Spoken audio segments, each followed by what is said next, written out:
There is a strange paradox buried deep within the feminine soul, a quiet contradiction that echoes through centuries, whispered through literature, art, and human instinct. Women crave safety. They want the warmth of stability, the steady hand in a storm, the comforting presence of someone who stays. And yet, beneath that desire for safety is a magnetic pull toward something far more primal. Danger. Not danger in the form of recklessness or harm, but in its purest, most compelling form. A man who is untamed. This man does not apologize for who he is. He doesn't ask to be understood. He doesn't perform in order to be accepted. Stand still in a world that tells men to shrink. He remains sovereign while others contort themselves for approval. Okay? And because of that, because he refuses to conform, because he holds something raw inside of him, he becomes magnetic. In a time where masculinity is softened, filtered, and medicated, the dangerous man is not a threat. He is a symbol of something ancient, something lost, something women once knew how to access in themselves, but have since forgotten, and now seek in him. Through his stillness, they feel motion. Through his silence, they feel intensity. Through his refusal to beg for attention, they feel a deep, visceral presence. Danger, in this context, doesn't lie in fists or rage. It lies in spirit. Isk, the quiet power of a man who knows who he is and refuses to be moved. It's not physical intimidation. It's not aggression. It's restraint. It's the refusal to be manipulated. It's the ability to walk away from what does not align. That is real danger. The kind that threatens systems, that unsettles the insecure, that doesn't collapse under expectation. A dangerous man may sit in silence and say nothing, and still fill the room more than 100 loud voices ever could. He doesn't chase validation. He doesn't need applause. His strength comes from within, and women feel that, not logically, but instinctively. They feel it in his posture, in the way he doesn't flinch under pressure, in the way he doesn't interrupt the moment just to impress. There's a deep biological whisper inside them that says, I can't control him, okay? And strangely, that is exactly why they cannot look away. The tragedy for many men is that they've been taught to do the opposite, to be the nice guy, to treat her well, to text back quickly, to never say no. They're told this is the path to a woman's heart, to be agreeable, supportive, kind. And yet, how often does that path lead to heartbreak? How many men have watched her walk away, confused, telling themselves they were too good? But goodness is not the issue. Dictability is. Safety is comfortable, but comfort is not desire. No one lusts after what is safe. We crave what moves us. The nice guy plays by the rules. He tries to make her comfortable, but in doing so, he becomes forgettable. Predictability soothes the mind, but it does not stir the soul. The man who makes her feel alive is the one who refuses to be molded. He doesn't contort to please. He preserves his soul like fire behind glass, not visible at all times, but undeniable when you feel its heat. The philosopher Nietzsche once spoke of two kinds of morality: slave morality and master morality. Slave morality is what the world teaches. Obey, please, conform. Master morality is what rises from within. It does not ask what is good or bad by society's standards. It only asks what is true. The dangerous man doesn't seek to be right. He seeks to be real. He doesn't live based on how others feel about him. He lives by a code that only he understands. This is what women are drawn to. Not rebellion for rebellion's sake, but sovereignty. Because in a world full of men who perform, who cater, who mold themselves into digestible versions of masculinity, the dangerous man reminds them of something real, something they forgot they needed. His strength is not in how loud he is, but in how unmoved he is.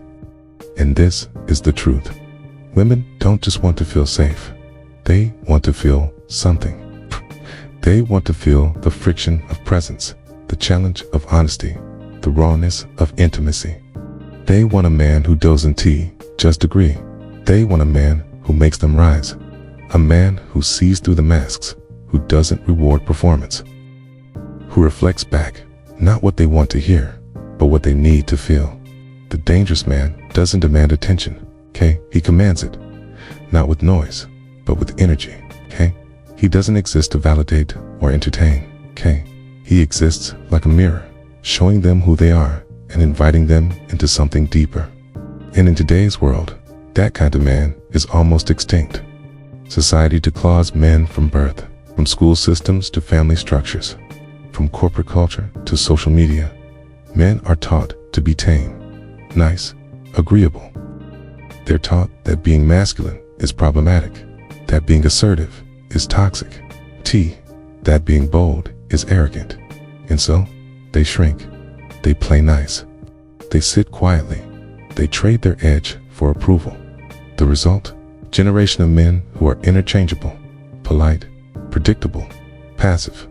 And when a woman looks around, searching for someone to trust, someone who can lead, someone whose presence she can feel, all she sees is the same man in a different shirt. Words change, his faces change, but the energy remains the same. Small, safe, dull. But then she meets him, the man who doesn't need her, the man who doesn't try to impress, the man whose silence speaks louder than words. She feels him, not through logic, not through conversation, but through presence. He has been through fire. He has known solitude. He has lost and rebuilt and lost again.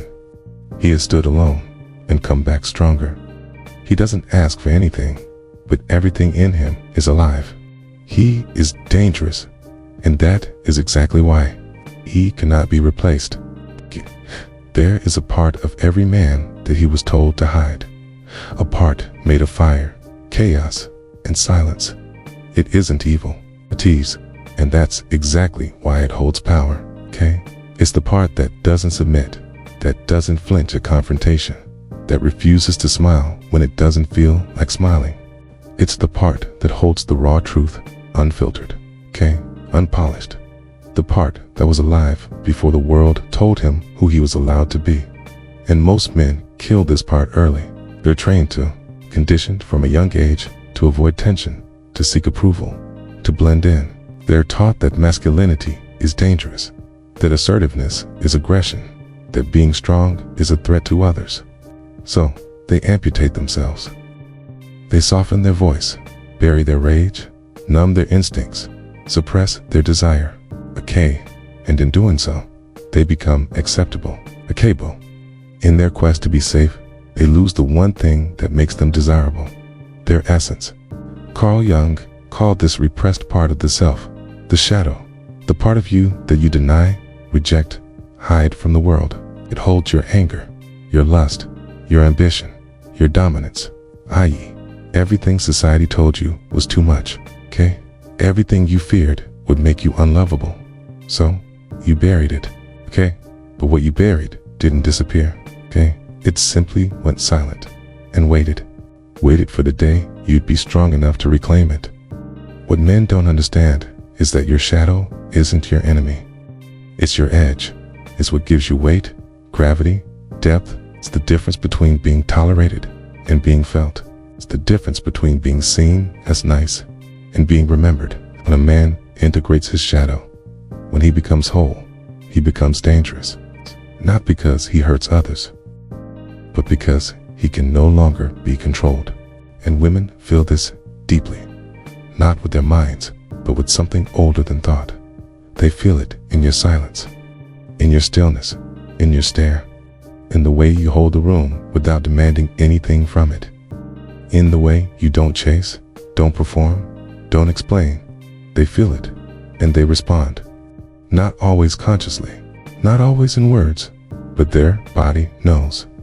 Their instinct wakes up, because instinct is ancient, and it remembers what safety really feels like. Strength. Most men misunderstand what women truly want. They think being nice, soft, agreeable will make them desirable. They think approval creates attraction. But attraction isn't born from sameness. It's born from polarity, from tension, from contrast. K. A woman doesn't crave a reflection of herself. K. She craves the masculine in its full, embodied, unapologetic form. She craves presence. She craves leadership. She craves depth. And she will only surrender to a man she can feel. Man who is rooted in his body, his truth, his purpose. A man who doesn't react. He responds. K. A man who doesn't fold under pressure. He sharpens. He's not looking to be loved. He already loves himself. He's not looking to be chosen. He's already chosen himself. And that self-ownership, that sovereignty, changes everything. A woman will test that, not to harm you, but to feel you. She will press against your edges to see what's real, to know whether your strength is a mask or a foundation. K.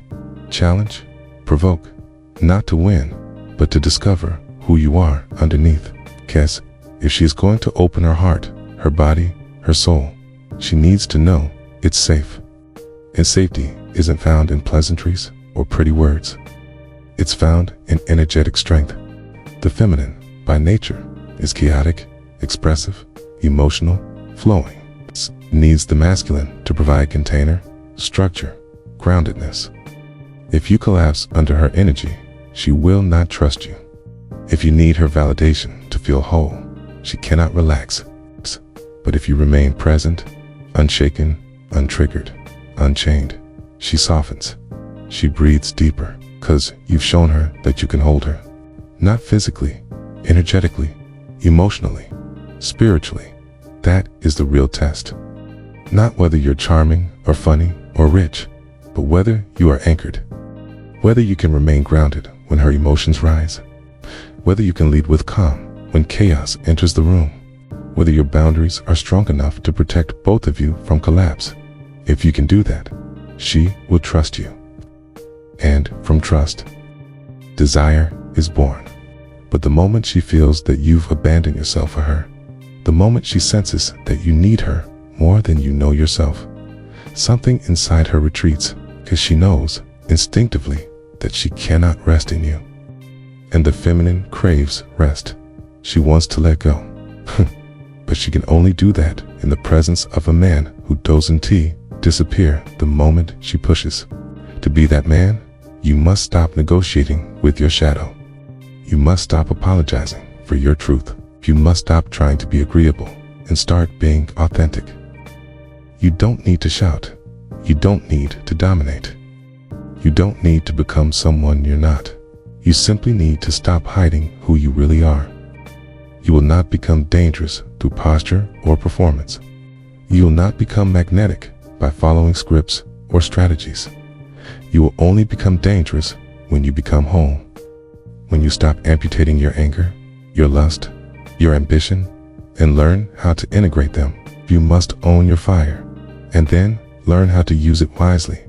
The man who can hold his own shadow is the man who can hold hers. And when a woman meets a man who has done that, who has walked through his own darkness and returned stronger, she feels it in her bones, in her breath, in her belly. She may not be able to explain it. She may not even understand it, but she knows it's real, because that kind of presence can't be faked.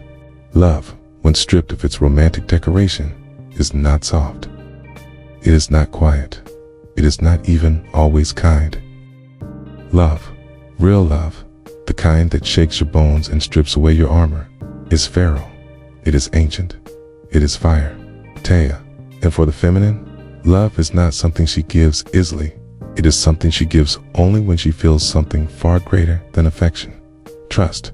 And trust, for her, is not built on words. It's not built on good intentions. It's built on the felt sense of a man's strength. Not brute strength. Not domination. It's not the kind that flexes or postures or proves, but the kind that remains, that stands, that doesn't fold under emotional weight. It's a kind of strength that listens without fixing, that holds without tightening, that leads without pushing. The kind of strength that says, you can be all of you, and I won't flinch. Every woman carries within her a question, not always voiced, not even always understood consciously, but felt deeply in her body. Can he hold me? Can he hold my emotion, my storm, my beauty, my collapse?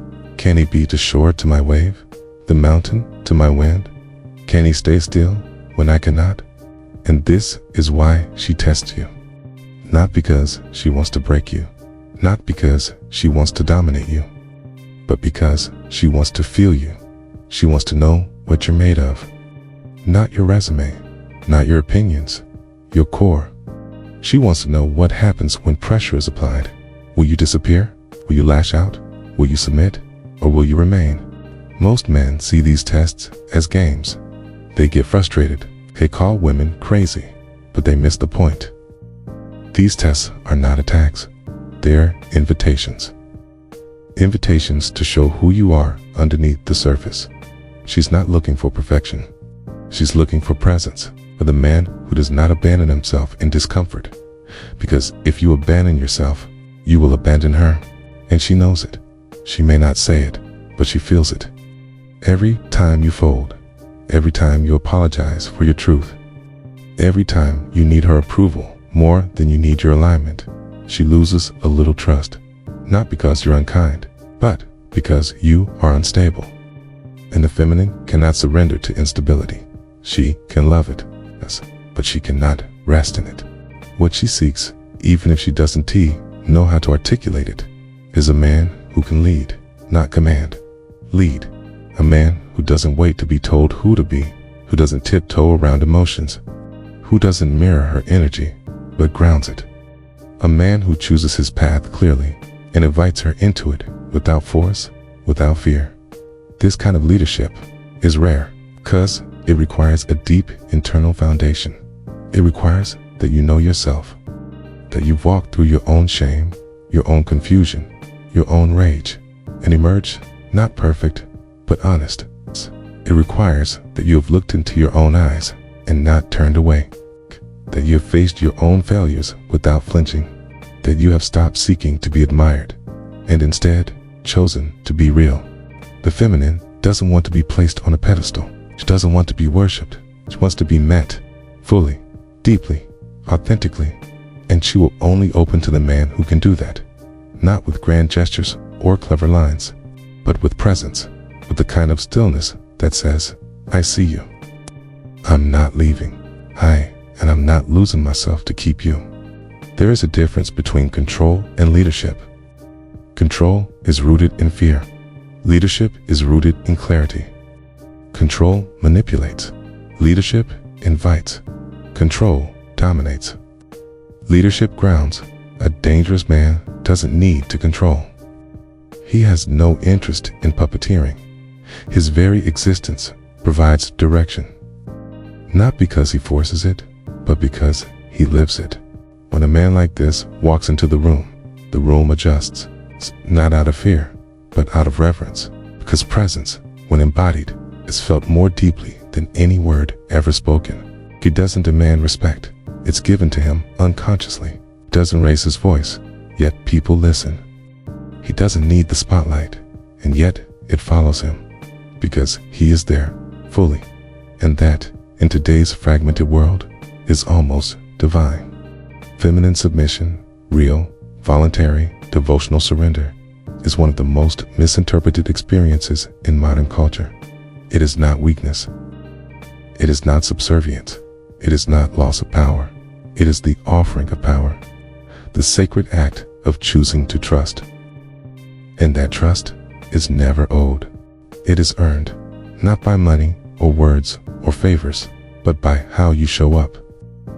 If you cannot hold your own center, she will never offer you hers. Okay, if you are reactive, disconnected, emotionally starved, she will withhold. Not because she doesn't want to give, but because it's unsafe. Her surrender is not a gift you're entitled to. It is a reward for your integrity, for your grounding, for your truth. So when a woman pulls away, don't immediately look to what she said. Look to who you were. Were you real? Were you still? Were you strong enough to let her be fully expressed without shrinking or chasing? Could you hold the moment? Could you hold yourself? Because that's all she's really looking for. Not perfection. Not bravado. Just a man who can hold her and not collapse.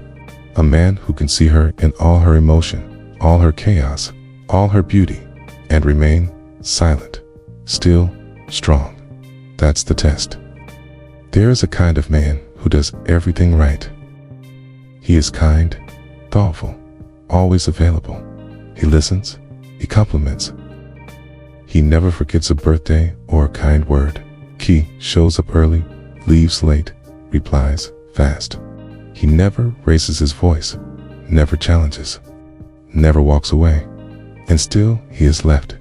He is not hated. He is not even disliked. He is simply forgotten. And he doesn't understand why. Because the world told him that women want nice. They want soft. They want a man who respects them, who praises them, who never causes pain. So he became that man. He made his kindness a performance, his patience a shield, his sweetness a strategy. And when she pulled away, he was devastated. But here's what no one told him. She left because he was hollow. Because beneath all the good behavior, there was no core, no depth, no edge, no flame. There was only a performance. The nice guy is not truly nice. He is strategic. He is performing goodness in hopes of being loved. Every compliment, every soft word, every sacrifice is a quiet negotiation, okay? A silent trade, okay? He believes that if he does enough good, she will reward him with affection. But love does not work like that, okay? Love is not a currency. It cannot be earned through points or praise. It must be felt. And what she feels deep down is his need. She feels the emptiness behind the smile, the desperation behind the generosity, okay? The pressure behind the politeness, okay? She feels that he needs her to see him, not because he is full, but because he is empty. And the more he gives, the more she pulls away. Not because he's doing too much, but because none of it is real. She doesn't want a puppet. She doesn't want a fan. She wants a man. The nice guy hides behind his good deeds. He erases himself slowly, silently. He agrees with things he doesn't believe. He laughs at jokes that don't land. He nods when he wants to shout. He silences his anger, his desire, his boundaries, all in the name of being liked. But each time he does this, he dies a little. He becomes smaller, softer, less visible. And then, one day, he is surprised to find that no one sees him at all. Because how can anyone see you when you won't even show up as yourself? He does not risk truth. He does not risk rejection. He would rather be tolerated than be alone. But in the end, he finds himself alone anyway. Not because he was rejected, but because he was never truly chosen. Okay. You cannot be chosen if you never brought your full self to the table. Attraction is not built on comfort. It is built on presence, on power, on depth. And the nice guy has none of these. He has curated an identity so smooth, so palatable, so agreeable that he no longer has any weight. And without weight, there is no pull. He is like a ghost, always near, never felt. What he doesn't realize is that by silencing his fire, he has silenced his life force, his rawness, his passion, his authenticity. It's the very things that make him attractive. He has replaced danger with convenience, polarity with politeness. He has traded the wildness of the masculine for the safety of servitude. But women are not drawn to servants. They are drawn to warriors. Two men with backbones, with direction, with the capacity for anger and a mastery over it. Two men who can lead, who can challenge, who can say no. Woman doesn't want a man who gives her everything. She wants a man who gives her truth. And truth, by its nature, includes edges, includes conflict, includes moments that may not feel easy, but that feel real. The nice guy does not offer this. He offers comfort, and comfort, without strength behind it, turns into resentment. Because deep down, he's not doing all this out of love. He's doing it for return. And when the return doesn't come, when she pulls away, When she chooses the man who says less but feels more, he becomes bitter, angry, confused. He believes she betrayed him, but she never truly saw him. She only saw the version of him that he wanted her to see. The safe version, the soft version, the one with no heat, no opinion, no resistance. She saw the ghost, not the man. And the truth is, she wanted to feel the man. She wanted to feel the power beneath the kindness, the direction behind the silence, the refusal to be molded. She wanted to know that if the world fell apart, he would still stand. That if she lost herself in emotion, he would still be grounded. That if she tested his resolve, he would remain unshaken. She wanted to feel the fire, not be burned, but be warmed. The tragedy is that many nice guys were never taught how to hold that fire. They were taught that anger was bad, that desire was shameful, that masculinity was something to be feared or mocked, and so they chose the opposite, passivity. But passivity is not peace. Passivity is the absence of power, okay? And women feel that absence. So what is the alternative? Not cruelty? The alternative is to stop being nice and start being real. Stop performing and start living. Say no to risk rejection, to speak your mind, to walk away from what dishonors you, to stop chasing approval and start cultivating integrity. Key. This is what it means to be a man of substance. Key. A man who doesn't need to please in order to be loved, who doesn't need to vanish in order to be safe, okay? Who doesn't need to perform goodness because he is rooted in something deeper than image. He is rooted in truth. And from that place, he becomes dangerous. Not because he's a threat, but because he can no longer be manipulated, okay? He is no longer weak in the name of being good. He is no longer small in the name of being accepted. He has stopped apologizing for his power and started owning it. And that is the man she's been waiting for. There comes a point when a man becomes tired, not from doing too much, but from being too little of himself. He looks in the mirror and no longer recognizes the face that stares back, not because he's aged, but because he has forgotten what it feels like to speak without fear, to move without permission, to take up space without apology. He is haunted not by failure, but by the slow death of self-betrayal. And that is the turning point. It's the moment he decides he will no longer shrink to be palatable, that he will no longer trade his integrity for affection, that he will no longer soften his voice, his desire, his power, just to be liked. He doesn't become dangerous to get women. He becomes dangerous because he is done hiding. This is not the danger of violence or recklessness. This is the danger of truth, uncompromised, unfiltered, unwhelmed by anyone but him. He begins to walk differently, speak differently, not louder, but clearer. He no longer explains himself. He no longer over-apologizes. He no longer chases energy that runs. Instead, he becomes like a flame, still but undeniable. You don't have to touch it to know it's real. You feel it, you sense it, you adjust around it. This is what it means to be a man with presence. He doesn't broadcast his worth. He doesn't ask for praise. He doesn't need a following. He knows who he is, and that knowing is enough. He doesn't need her to love him to feel whole. He doesn't need her to validate his choices. Doesn't even need her to stay. He chooses himself, and that choice is what makes her want to come closer. He stops chasing and starts leading. He leads not by command, but by clarity. His no is clean. His yes is full. His time is sacred. His word is gold. He doesn't ghost, hide, or pretend. Simply lives aligned. And those who can't meet him there fall away naturally. He doesn't mourn their departure. He honors it, because the man he has become is not for everyone. And that is precisely the point. A man who stands in truth becomes a mirror. He reflects what others refuse to see.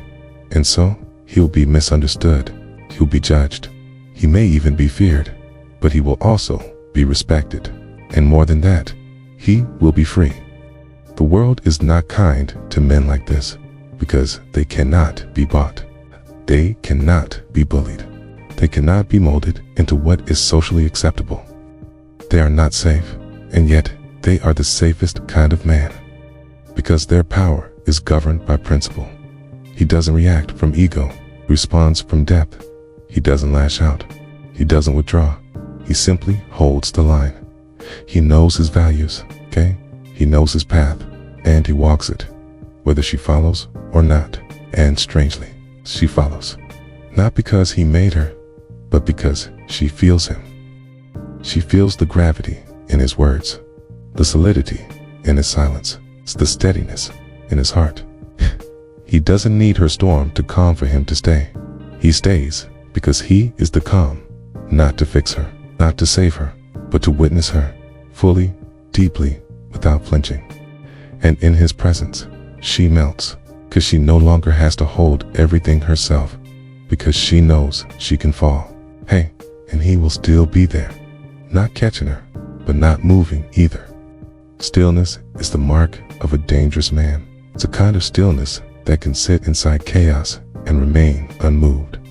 The kind that can face rejection, abandonment, pain, and still speak truth. He has died many small deaths to get here. Let go of masks, broken attachments, buried old selves. But what remains is unshakable. This is not the path of the easy, okay? It is not the path of the popular. It is the path of the sovereign. The man who no longer waits to be chosen. The man who has stopped negotiating with his soul. The man who no longer flinches when tested, because he no longer doubts his own center. He doesn't pretend to be perfect. He knows he is whole, and in this wholeness, he becomes magnetic, not just to women, to life itself. Opportunities move toward him. Respect finds him. Brotherhood surrounds him, because his energy is clean. His boundaries are sharp. His direction is clear. He doesn't need tactics. He doesn't need charm. He doesn't need game. He has presence, and presence is irreplaceable. It is not found in books. It is not found in techniques. It is found in the furnace, the fire of self-reclamation. This is the work, to become the man who no longer performs, who no longer pleads, who no longer abandons himself for love, because he understands now. Love that requires your silence. Isn't love? Love that fears your truth. Isn't love? Love that demands your smallness. Isn't love? Okay. And the love that does see you, all of you, will never ask you to be anything less than whole. So you rise, not for them, not for her, not for validation. You rise for you. And when you do, it's the moment you stop seeking permission to exist. It's the moment you finally begin to live.